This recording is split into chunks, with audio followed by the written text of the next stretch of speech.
As the nation commemorates the 41st anniversary of independence, the Ministry of Home Affairs and Cultural Heritage assures Zimbabweans that their security and safety is guaranteed throughout the period and beyond. Zimbabweans should therefore feel free to conduct all lawful activities in a peaceful manner, and taking into consideration that the country, like the rest of the world, is grappling with the global COVID-19 pandemic.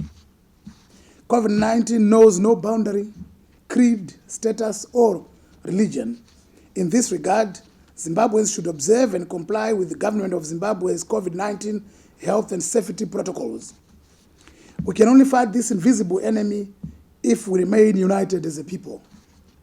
May I reiterate His Excellency the President, Comrade Dr. E.D. Mnangagwa's message that no gatherings will be allowed during this independence holiday.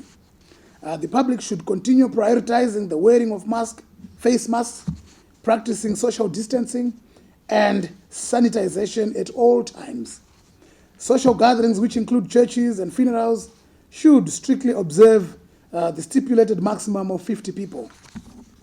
My ministry has implored the Commissioner General of Police to ensure that the government's COVID-19 regulations are complied with to the letter. My ministry is concerned by church and funeral gatherings which are openly exceeding the stipulated figure of 50. Some church congregants and mourners are reportedly clashing with the police, who are obviously coming in to disperse gatherings which in most cases are exceeding 1,000. These are a conduit for COVID-19 super spreaders. The law will take its course without fear or favor on such errant gatherings which expose the public to the COVID-19 pandemic. In the same vein, my ministry has directed the Commissioner General of Police to take action on some political activists, individuals, and civic organizations who are being fronted by the MDC Alliance and have openly threatened to engage in a series of illegal demonstrations dubbed the Winter Jest. The police and other security services will be on high alert and ready to defend the country's sovereignty and territorial integrity. May I warn all those who are planning and coordinating these illegal demonstrations that the law will take its course. Local and internationally based organizations who are providing funding through individuals and the so-called civic organizations, proxies, are duly warned to stop fermenting disorder in the country and will be held accountable for any criminal acts perpetrated by groups who are obviously bidding for opposition political parties in the country. The public is urged to ignore messages being circulated by the MDCA Alliance, not to celebrate and observe the country's 41st independence anniversary. The police is monitoring the venues where secret meetings are being held to mobilize for illegal demonstrations. Meanwhile, may I take this opportunity to also to warn drug cartels and individuals who are peddling drugs in communities that the Zimbabwe Republic Police is coming after you. I'm aware that there are syndicates involving local and foreigners who are using the country's points of entry and exit to engage in drug trafficking. The syndicates will be dealt with once and for all by law enforcement officers.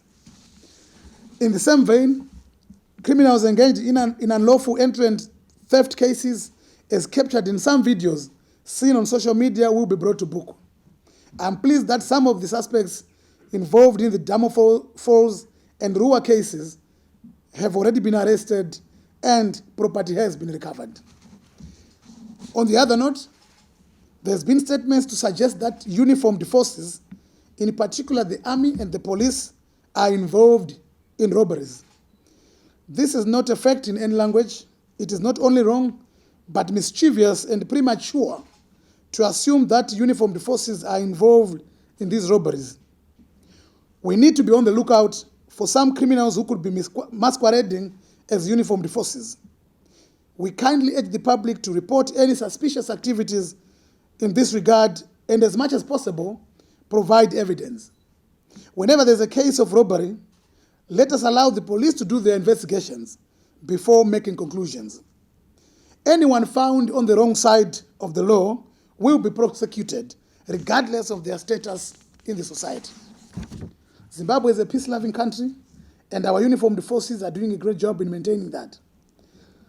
The country's independence makes meaning if there is law and order which is underpinned by police visibility and, most importantly, cooperation from the public. My ministry applauds the public for continuously working together with the police to tackle the malady of crime in the country. Finally, the Minister of Home Affairs and Cultural Heritage wishes all Zimbabweans a crime and accident-free 41st Independence Anniversary.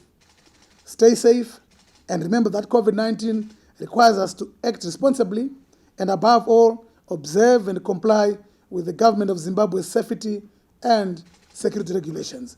I thank you.